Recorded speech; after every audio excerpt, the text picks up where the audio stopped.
Hello, hello, and welcome back. I can't believe that we are already at our April Bujo setup, and quite honestly, this might be one of my favorites. It's so pretty when you guys see it. But first, we need to get into our Q2 setup. So, I also can't believe that we are at the fourth month and entering into Q2. I can't believe I was writing spring all over this and was like, already? But that's okay. There's still so much more of the year left to live and enjoy, and I'm excited for everything that spring will bring. So first up, I have my spring reading list. So I do keep a separate book journal, which you guys can find here. But I do also like to include my spring reading list in here quarterly as well. Or my reading list for the season in here as well, I should say. So starting off, I have just the 6 books that I picked of the 14 or 15, I think it was, that I have my eye on. I have a full video on it. I'll make sure to link it above for you guys. But essentially, I just put the pictures of the covers there, what day it is out, and then left a space for me to put my star rating for my anticipated books. That empty space there is for Play Along by Liz Tomford. At the time of making the spread, the cover was not revealed yet, so once it is, I will make sure that I have a up-to-date cover in there for you. And then moving on, I have my spring bucket list. So usually for my bucket list spread, I was just writing a list and just crossing off or ticking things off when I completed them. But I really challenged myself to make it a little bit more visual this year.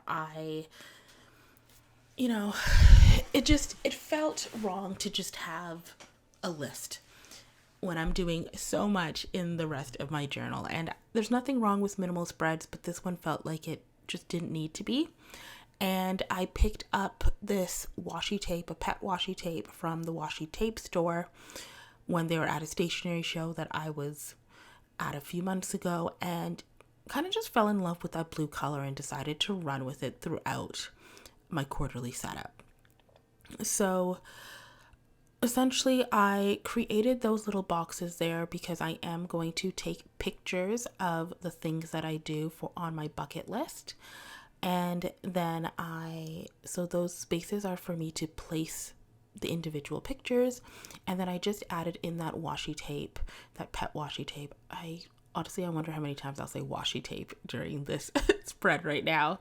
But I essentially just put the tape in there and kind of strategically placed it so that even as those pictures go in, it might cover up elements of it, but they are mostly there and it will look as if it's just kind of a photo book.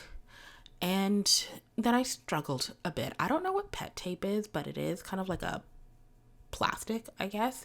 And I underestimated how hard it would be for me to peel the backing off of this tape with my nails. It was such a struggle. Sometimes I had to use tweezers. It was hard, but we got through it. So from there, I essentially just wrote in all the different things that I am looking forward to doing this year, whether that be or this spring. And as always, some of them are really difficult. They're not really, but some of them are easy for me to accomplish. Some of them are a little bit hard, like try a new restaurant. I'm always doing that.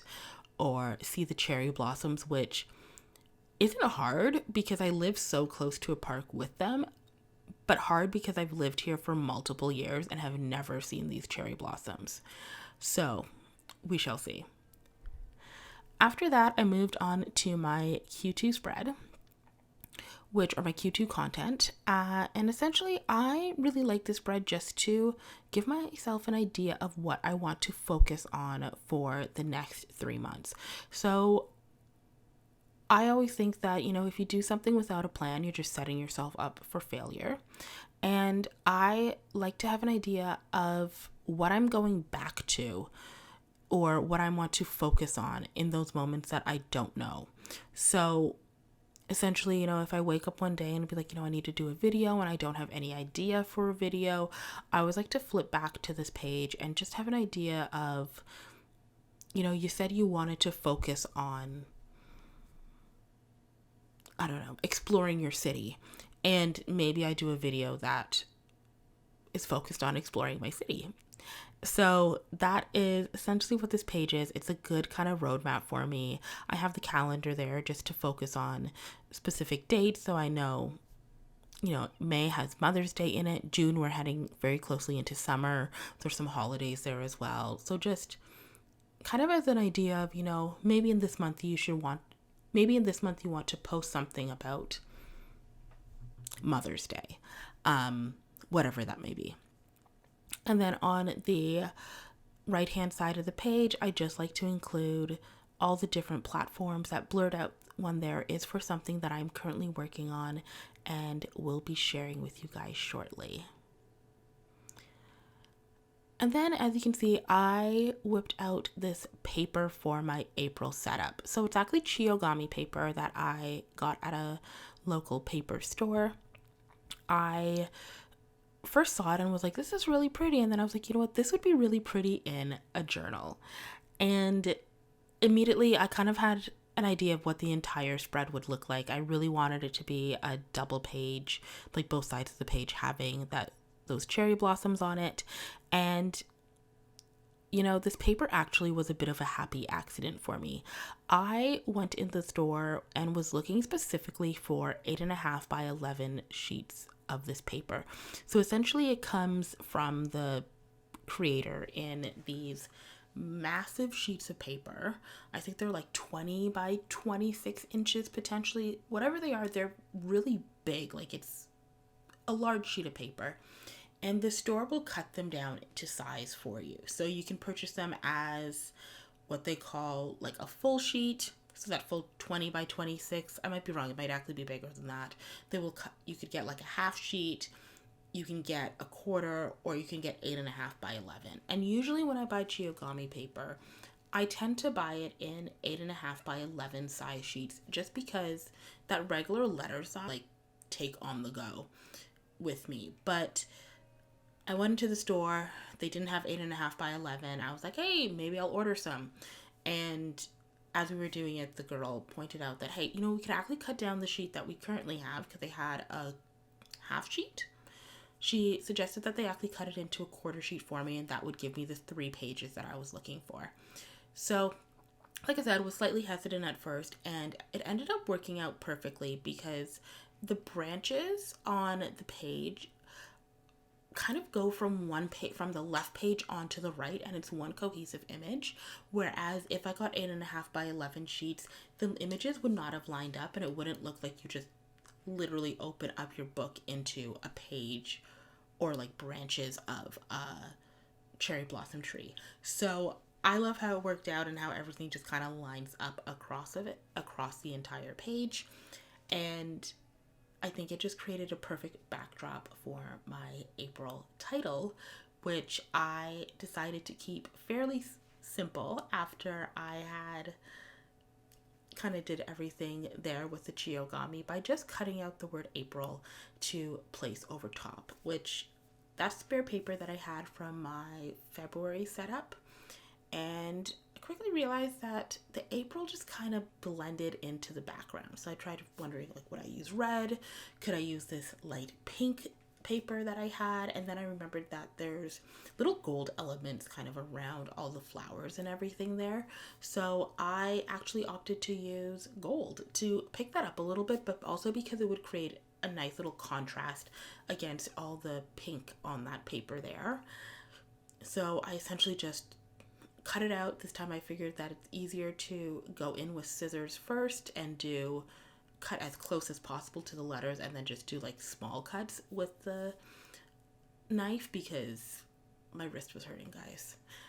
But I essentially just cut out that second April, placed it on the sheet, and I actually really love how it ended up kind of making the title pop on the page, but also not distracting from how pretty everything is on that page already. And this was definitely one of those moments where I was so thankful of the fact that I basically hoard supplies, because I went into this thinking that that pink paper would be enough. And I'm so glad that I still had some leftover gold. So I guess the moral of the story is hoard your paper, hoard your supplies, because you never know when you just need kind of like a little piece just to finish off your spread. So after that, I jumped into my month at a glance spread. So because I didn't have a calendar on the title page, I did opt to include one in my month at a glance and kind of spread it out over 2 pages as opposed to the one that I usually do.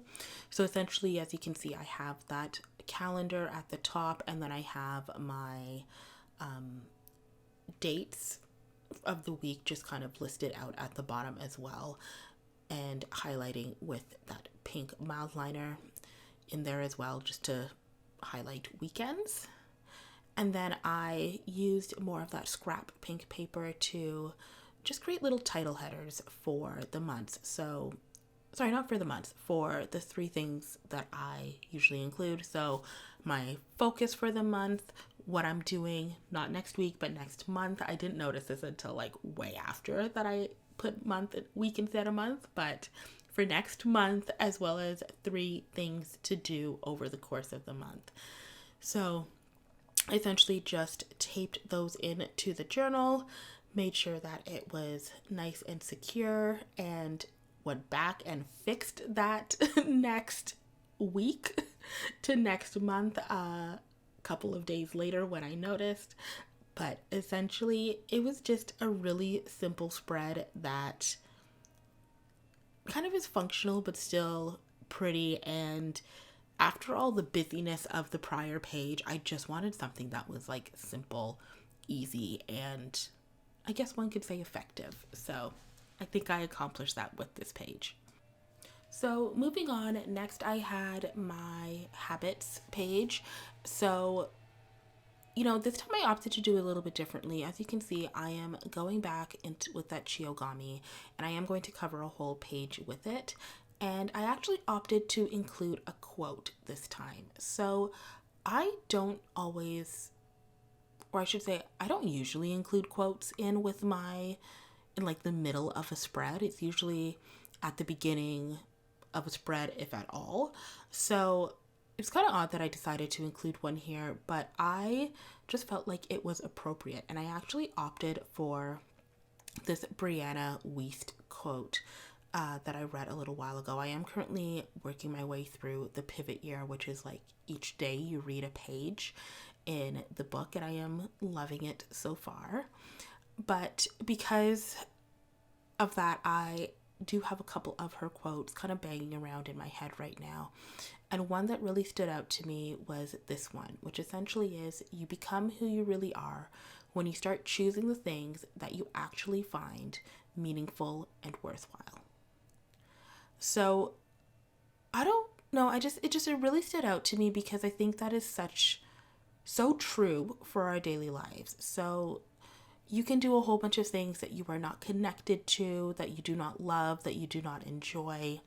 But when you do something that is meaningful and worthwhile, or that you find to be meaningful and worthwhile, that's where you find joy and happiness sometimes, and kind of who you really are as well. I know if I am doing something that I am not connected to, or that I don't believe in per se, it's just something that I'm doing. It's not something that I care about. It's not something that I love. It's just there. And I think that translates into many things. It could be work. It could be our habits. Like if we don't think a habit that we're trying to build is meaningful, it's not going to happen because you're not connected to it. But it's just a gentle reminder, and it made sense for me to place it with my habits. So I opted to create a whole bunch of little mini calendars for my habit tracker. I do have them in that pink, which does match really well with the paper, as well as this blush pink paper here, which actually is the back of an envelope, because when I went to the store, they didn't have the 8.5 by 11 sheets of the paper, so I did end up having to get like a cardstock envelope and just kind of deconstructed it. But it all worked out. We are very crafty and DIY around here. But I essentially just put those 6 habits onto the page. I am creating a Dutch door here, which is why you're not seeing me use the entire kind of set of the page, and why I'm counting and flipping back and forth and gluing it on the back of the page, because it is going to be a Dutch door soon. I just find it easier sometimes to fully set up the page and then do cuts, as opposed to dealing with this like flapping sheet of paper that you're kind of small in the middle and trying to write on it and create.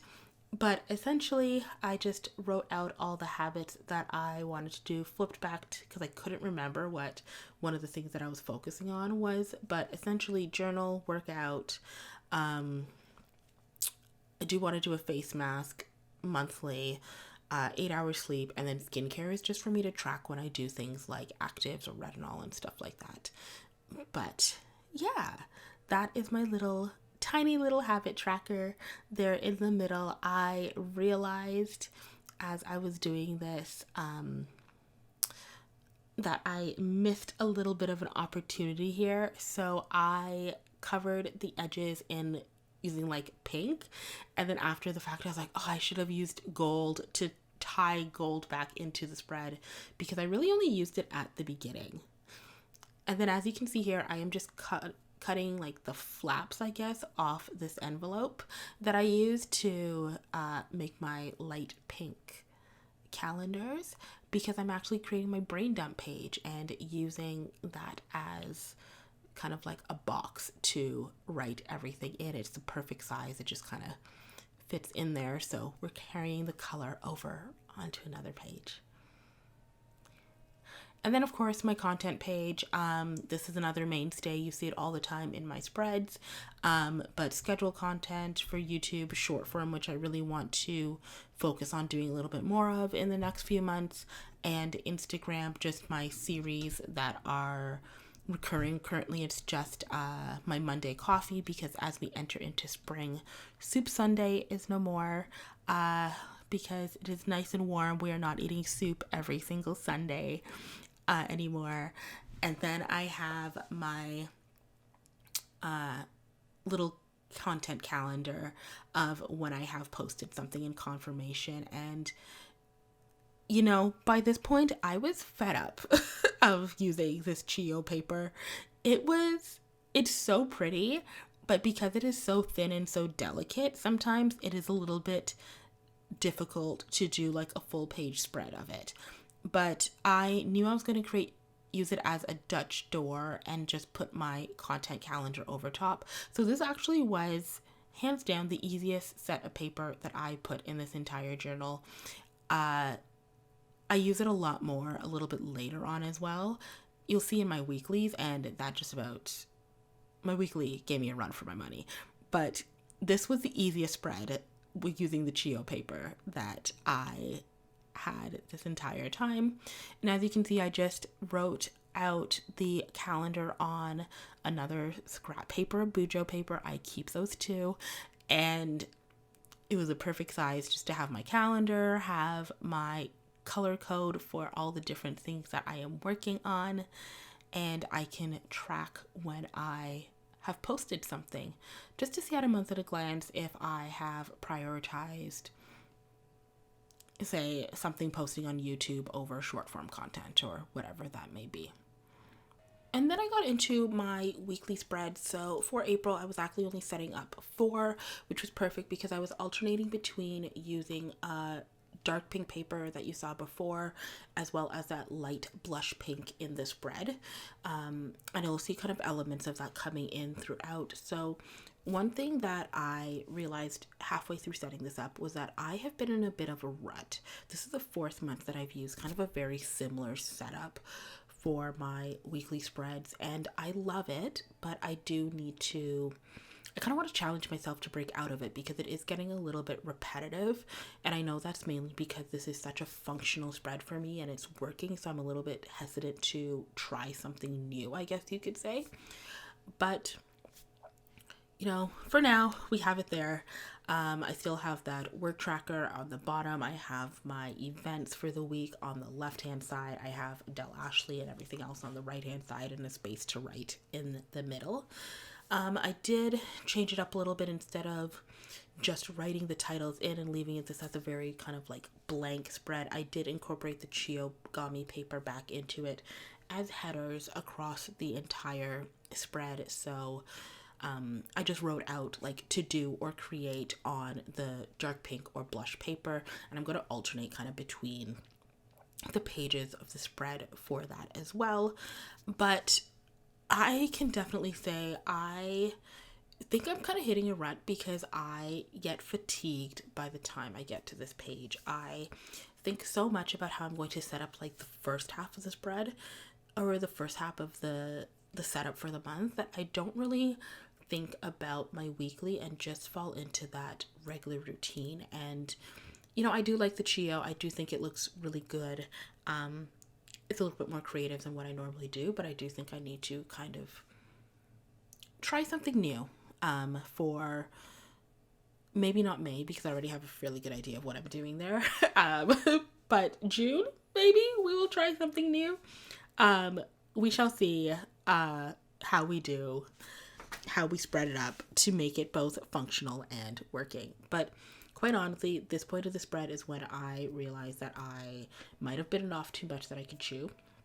So I cut out all these 5mm squares, and they basically just have Monday through Sunday written on them. And my idea was to put them at the front of each of those Adele Ashley and event boxes for the day. I quickly realized that I cut out two little spreads because I only had enough to cover like one color spread as opposed to like two of the same spread. So I actually opted just to write it in because these were so hard to work with. Like I had to use tweezers, like a dot of glue, like make sure I didn't use too much. It was just a lot. But then I recreated the same page on the next page with the blush pink instead. And I really love how this entire spread for the month of April turned out. Like I mentioned, the Chiyogami paper really just makes it at the beginning of the spread and the kind of the elements of it throughout. So yeah, it might just be my favorite one so far. So thank you so much for watching. Thank you so much for your comments. If you haven't already, please feel free to subscribe. I love to have all of you here and just sharing with you all. It is something that I find meaningful and worthwhile in my life. So like I said, thanks so much for being here. I hope you enjoyed it or got some ideas yourself. Until next time, have a great day.